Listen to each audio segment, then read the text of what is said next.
Hi folks, Irene from Green Road Gardens here. I hope you're all well and I hope you're getting out and getting your daily dose of horticultural therapy. I'm delighted with all the feedback that I've been getting and in the comments and shares and likes. And if I could ask people, some people have been sending me private messages with questions, and that means that you only get the benefit of the answer, whereas if you ask the question in the comments down below here, then everybody benefits from your question, and no question is too silly. So for the next few days, what I'm going to do is I'm going to deal with herbs, because I think herbs can completely transform your cookery. And at the moment, with not being able to go out so much, if you don't have access to your own herbs, it's unlikely that you're going to use them, because you're not going to be thinking about herbs in your shopping list. So today I'm going to deal with chives, and tomorrow I have to go, or whenever I get to do the next video, I have to go to the supermarket. I have managed so far to escape going out to the supermarket, so I'm going to brave it tomorrow morning, and I'm going to bring home a basil plant. So if any of the rest of you are out in the supermarket and you want to buy that little pot of basil that you get it's in the vegetable section, but it's in a pot. So if you can buy yourself one of those, I'm going to show you how to propagate from that.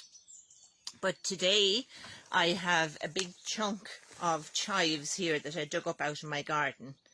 Okay, so I'm going to show you how to multiply from this. So the first thing that I'm going to do is I'm going to chop off all the leaves, because all those leaves, if I start dividing up the plant and it has to support all those leaves, as like somebody coming home from hospital having had a major surgery and had bits of themselves removed, and they have to face into a household of 10 children. So that's what it's like. So that's the children. I'm getting rid of those. But don't get rid of them totally. You can actually freeze them. You can give them to friends and neighbours. Don't waste them, that's what I'm saying to you. So here we have our clump of chives with the big root ball.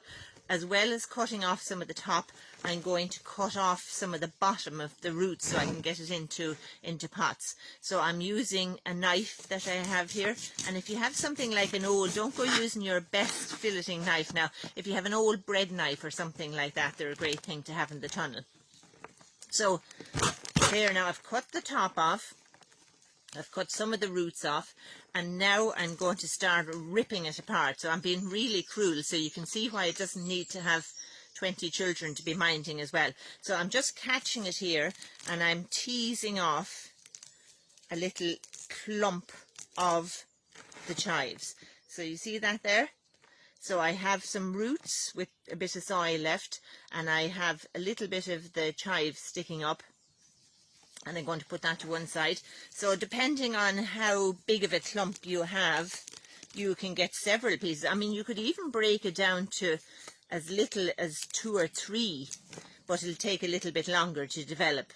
So it depends on where you're putting it, like whether it's going to be on your kitchen windowsill or whether it's out in the herb garden or whatever. What I'm going to do is I'm going to take some off of this, and I'm going to put a fairly big clump back into the garden where I took this out of, and then I'll pot up the rest and give it away to friends and neighbours. So that's how you do it. So you just get your pot then and put some compost into it, and depending on what herb it is, this herb doesn't need free draining too much, but if it was something like a thyme plant, you would need to add grit into the compost.